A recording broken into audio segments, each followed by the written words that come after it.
quelle journée. Ta lumière a dit. Qui es-tu? Je ne suis pas ton ennemi. Je suis là pour t'aider. Je t'ai observé ces derniers temps et d'ailleurs, tu n'avais pas un bracelet. Ben, mon bracelet, c'était un bracelet de force et je l'ai décidé de le donner à mon ami vu qu'il en manquait un peu de force.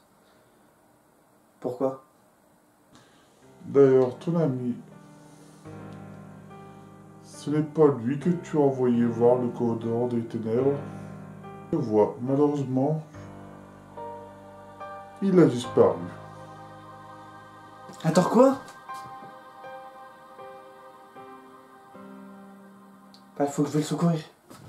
Attends. Si tu vois comme ça, tu vas te faire engloutir par les ténèbres. Donc, tu sais quoi? Par ma grande gentillesse, je vais t'aider. Alors je sais pas pourquoi je te fais confiance. Mais j'ai pas le choix. Nous avons inventé une alternative à la tenue de l'organisation. Moins voyant. Donc, en attendant, si tu veux devenir plus fort, je connais un lieu où tu peux récupérer une Keyblade. En attendant que tu vas, je vais te procurer ce fameux vêtement. Prends pas trop de temps. Dès que j'ai la tenue qui va me protéger des ténèbres, je vais le récupérer. Je vais aller chercher cette Keyblade.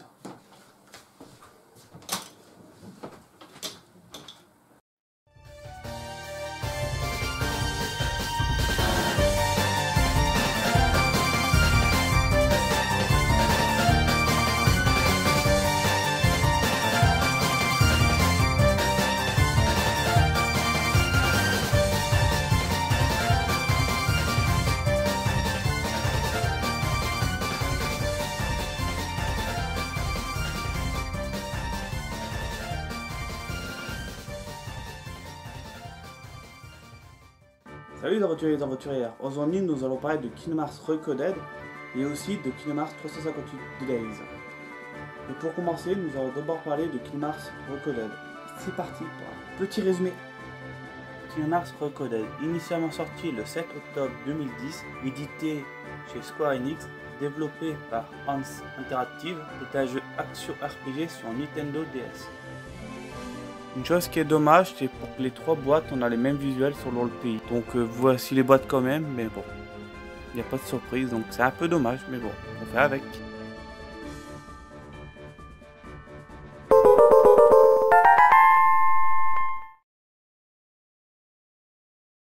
L'aventure commence après la fin de Kingdom Hearts 2. Dominique Riquet, en consultant ce carnet où il avait écrit toute l'aventure de Sora de Kingdom Hearts 1 et un peu de Chain of Memories, il découvre qu'en plus du message remercier Naminé, une phrase écrite « Nous devons revenir pour libérer de leur tourmente ». Grâce à l'aide de Tic Tac, il fabrique un ordinateur capable de numériser les données du carnet de Dominique Riquet. Mais malheureusement, le carnet est rempli de bugs. Mickey décide d'envoyer un Sora virtuel pour aider à résoudre le mystère de cette phrase et des bugs. On est aidé par un mystérieux homme avec le costume de l'organisation 13. On va devoir retracer les souvenirs de Sora pour découvrir le secret qu'il y a derrière ces bugs. Qu'est-ce qu'être personne habillée en noir? Pourquoi les bugs sont-ils apparus par un mystère? Si vous voulez en savoir plus, à vous de jouer.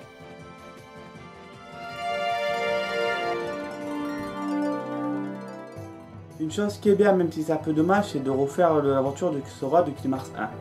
Mais qu'est-ce qui est bien, c'est qu'on refait l'aventure, d'accord?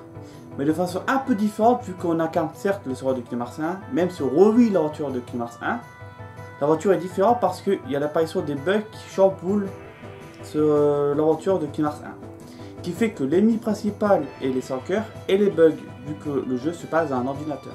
Je trouve que c'est un Kingdom Hearts où le côté plateforme est le plus mis en pratique, vu que pour avoir une belle récompense, il faut savoir faire preuve d'agilité et bien savoir s'accrocher. Le système de combat est un peu différent cette fois-ci.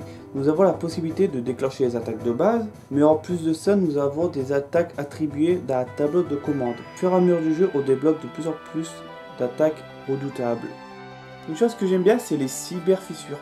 C'est des petites failles dans les mondes qu'on visite, où dès qu'on rentre, on a tout simplement la possibilité de faire des petits objectifs Et plus on a réussi, plus on a des points. Et grâce à ces points, on pourra les dépenser dans une boutique qui nous permet d'avoir des objets, des nouvelles compétences et plein d'autres choses. Donc c'est même conseillé de réussir de le faire pour avoir de plus en plus de bonnes récompenses. Et en plus on avance dans le jeu, plus les objectifs varient. Et en plus on gagne de plus en plus d'objets intéressants. Selon les niveaux qu'on visite, la mécanique peut carrément changer. Par exemple, le monde d'Hercule, on passe d'un jeu d'action à un jeu tour par tour. Pareil, pour les fins de niveau, on peut passer d'un jeu de tir en première personne à un jeu de plateforme 2D. Quand on avance dans le jeu, on récupère des fichiers comme le level up ou d'autres qui permettent de débloquer soit des compétences, soit des emplacements supplémentaires pour nos compétences et plein d'autres options. Ce qui fait que plus on en développe, plus on devient fort.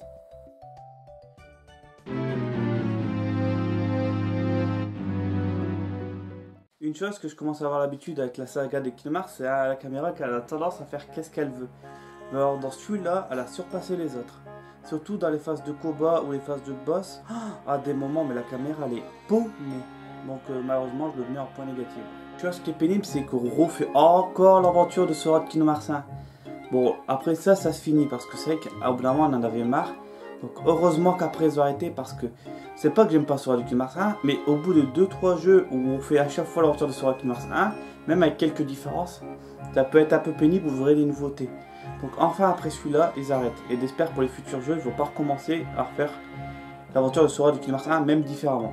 Vu que c'est un jeu de DS, ça a tendance à un peu pixeliser. Alors c'est sûr que c'est moins incroyable que dans Days où c'est des beaux pixels, mais je tiens à le souligner quand même, c'est un jeu qui a beaucoup de pixels. Et je parle pas du pixel art un peu beau, c'est vrai qu'à des moments on a des bruits de pixels à certains endroits. Donc certes c'est pas Days, mais c'est vrai que on voit que c'est un jeu qui a quand même du mal à tourner sur la DS. Bon, ça tourne quand même, mais bon, après c'est vraiment un défaut mineur, mais je tiens à le souligner quand même. Malheureusement c'est pas le Kingdom Hearts qui va le plus approfondir l'univers. On nous donne quelques briques d'informations pour la suite, et c'est pas celui-là qui va donner le plus d'informations pour comprendre le lore de Kingdom Hearts.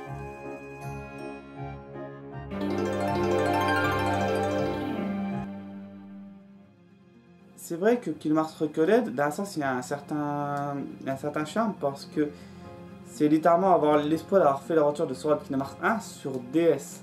Certes, c'est sûr, c'est pas aussi dense que sur PS2 parce que malheureusement la DS elle n'avait pas autant de puissance. Mais vraiment pour l'espoir d'avoir quand même réussi à faire tout un jeu à la Kingdom Hearts sur DS, à savoir que c'était une console qui avait un manque de puissance comparé à la concurrence et surtout que c'était des cartouches donc il n'y avait pas beaucoup d'espace. Donc rien pour ça, bravo pour Square Enix d'avoir réussi à faire cet espoir incroyable. Mais tout simplement c'est un jeu que j'avais bien aimé, qui était, comme je vous dis, qui était un de mes premiers Kingdom Hearts. Et je vous conseille quand même de le faire, il n'est pas encore trop cher. Et vraiment, si vous n'avez pas envie forcément de vous refaire l'aventure de Kingdom Hearts 1 sur PS2, même s'il faut le faire, il est incroyable, vous pouvez le faire encore sur celui-là, même si, pas seulement il va vous spoil, parce que même si ça reprend l'aventure de Sora Kingdom Hearts 1, au niveau de l'univers, il se passe clairement après le 2. Donc non, c'est un très beau jeu et je vous conseille de jouer. Donc maintenant, nous allons passer sur Kingdom Hearts Days. C'est parti! Et maintenant, c'est parti pour Kingdom Hearts 368/2 Days. Et pour simplifier la vidéo, ce Kingdom Hearts là, je vais l'appeler Kingdom Hearts Days pour que ce soit plus simple. C'est parti pour un petit résumé. Kingdom Hearts 358/2 Days est initialement sorti le 30 mai 2009, développé par Ants Interactive, édité chez Square Enix. C'est un jeu action RPG sur Nintendo DS. Malheureusement pour Kingdom Hearts Days, la différence est la même. Nous avons tous les trois le même visuel pour les pays. Donc pas de variétés différentes selon les pays, mais bon, on apprécie quand même la belle Japon.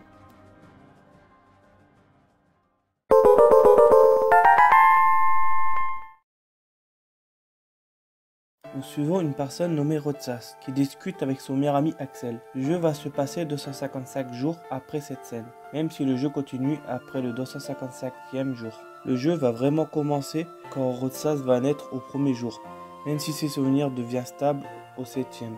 Petite pause pour expliquer pourquoi Roxas vient de naître. Dans Kingdom Hearts 1, Sora se sacrifie pour sauver Kairi. Dans ce processus, un son cœur et un simili naissent. Et si la personne est assez puissante, il devient un simili, avec une apparence humaine.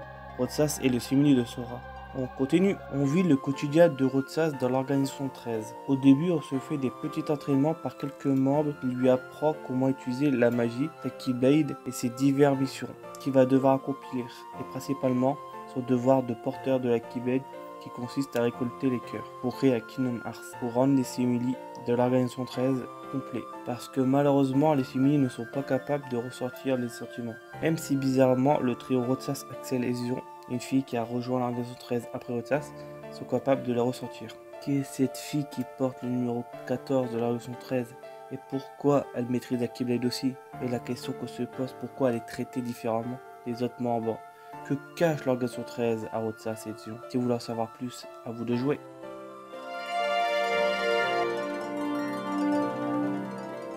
J'aime bien le fait que pour ce Kingdom Hearts, nous n'avons pas le trio Sora, Donald et Dago, mais on a le trio, de Rotsas, Xion et Axel. Et parce que je suis team Days dans Kingdom Hearts. Mais tout ça pour dire que ça fait du bien de pouvoir suivre d'autres personnages que les personnages qu'on a de base dans la série. Et surtout, quand je vous dis, c'est mon trio préféré parce que ce trio-là, le trio Sora, que ce soit Sora, Donald et Dago, ou soit on voit le trio Sora, Kairi et Riku, ou bien sûr le trio Ventus, Terra et Aqua. Et dans tous les teams en tout cas, la team Days est ma préférée. Mais bon, ça c'est mon côté fanboy qui parle. Et tout ça pour dire que ça fait du bien d'avoir d'autres personnages pour l'aventure. J'aime bien la relation de Axel, Rotsas et Xion. Ce côté vraiment ami qui au fur et à mesure, ils aura plus du mal à savoir c'est quoi d'être vraiment amis. Et au fur et à mesure du jeu, on voit que c'est vraiment une vraie amitié qui se forme, vraiment bien solide. Même si plus tard il y a des discordes, en tout cas on aime suivre ce groupe d'amis tout au long du jeu. Et ce jeu reconstruit vraiment le côté amitié. Et ça c'est beau. J'aime beaucoup le fait qu'il faut être un peu organisé pour pouvoir placer des objets, pour pouvoir monter le niveau, pour pouvoir mettre des sorts, pour pouvoir changer l'apparence de Keyblade, de monter ses stats. Je trouve que c'est sympathique. J'ai beaucoup apprécié qu'on apprenne un petit peu plus sur Rotsas et Axel dans leur passé. Vu qu'on les voit dans Kingdom Hearts 2 mentionner sur eux, il y a plaisir qu'on approfondit leur amitié dans le passé.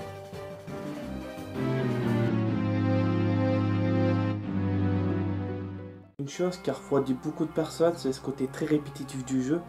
On a des missions, on doit y aller, ensuite on doit découvrir ce qui s'est passé dans le monde là, combattre des 100 cœurs. C'est vrai qu'il y a ce côté très répétitif que je peux comprendre qui est énervant. Je pense que la première fois qu'on fait le jeu, c'est pas encore trop chiant, mais tant vous refaire le jeu, c'est vrai que ce côté faire ci, comme ça, comme ça, comme ça. Vu qu'il n'y a pas ce côté, le monde se développe au fur et à mesure, c'est vraiment, tu vas là, t'as une mission, tu vas à ce moment-là du jour, la mission là, tu dois faire comme ça. C'est vrai que c'est ça qui a beaucoup énervé beaucoup de gens de cet opus, c'est ce côté répétitif. Donc je le mets en côté négatif parce que c'est un truc que malheureusement, je peux comprendre que c'est énervant parce que même moi, j'aime pas ce côté répétitif du jeu. C'est vrai que comme je disais dans la vidéo de Days, c'est incroyable à tel point le jeu est pixelise. On est censé voir une serrure, c'est une bruit de pixels, on est censé voir une statue, c'est une bruit de pixels. Certes, je sais que c'est de la DS, donc je peux pas faire incroyable, mais c'est vrai que Recoded sur ça, il a amélioré le fait que c'est plus beau, vu que Recoded est sorti après. Mais c'est vrai que dans Days, qu'est-ce que ça pixelise? Certes, c'est pas un gros défaut, mais je tiens à le souligner quand même. Et une chose que j'aurais voulu, c'est des mondes originaux, parce que j'en ai marre de faire le monde de Sora de Kingdom Hearts 1. Heureusement que dans Recoded, c'était le dernier jeu à faire ça, parce que c'est vrai que c'était chiant. Qu'on refait le monde là qui évolue dans les autres, par exemple, on peut faire des mondes que tu as visité dans Kingdom Hearts 1 dans Kingdom Hearts 2, mais ça évolue le monde, c'est pas le même qu'on a vécu dans Kingdom Hearts 1. Donc c'est vrai que c'est chiant de devoir à chaque fois faire les mêmes mondes, on aurait voulu avoir au moins 2-3 nouveaux mondes. Donc je le mets quand même en côté négatif, même si c'est pas embêtant pour l'univers du jeu et pour et tout ça pour pouvoir avancer, mais c'est vrai que c'est embêtant.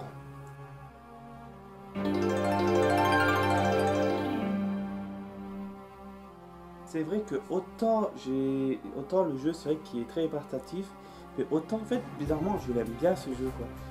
C'est-à-dire que c'est un jeu que j'aime bien me refaire de temps en temps. Il y a beaucoup de défauts, il y a énormément de défauts, mais ça reste un qui marque plutôt sympa. On enlève le côté répétitif, l'histoire est à peu près bien, bon. Je dis même l'histoire il fait très répétitif en mode on fait une mission, on va parler avec nos amis, mais on a l'occasion d'avoir la relation entre tous les personnages du jeu, surtout entre guillemets plus d'infos sur l'organisation 13 et comment elle fonctionne. Donc en vrai non, c'est vraiment, certes c'est pas le mon Kingdom Hearts préféré, c'est pas lui que je déteste le plus. C'est un Kingdom Hearts qui me manque un peu d'amour. Faudrait lui redonner un peu d'amour à celui-là. Donc c'est vrai que c'est l'univers que je préfère au côté pour suivre mon personnage préféré qui est Roxas. Mais c'est vrai que en tant que Kingdom Hearts, c'est vrai que c'est un Kingdom Hearts très mauvais. Mais c'est vrai que Kingdom Hearts pas mal quand même. Certes c'est mauvais, mais ça va encore, c'est pas c'est dans le dit, c'est pas le pire non plus. Donc j'essaie de lui donner quand même une seconde chance, même si c'est vrai que c'est pas lui que je vous conseille à jouer, mais au moins essayez de le faire moi une fois dans votre vie pour vous faire une idée. En tout cas, merci d'avoir regardé la vidéo et à plus pour la vidéo. À plus.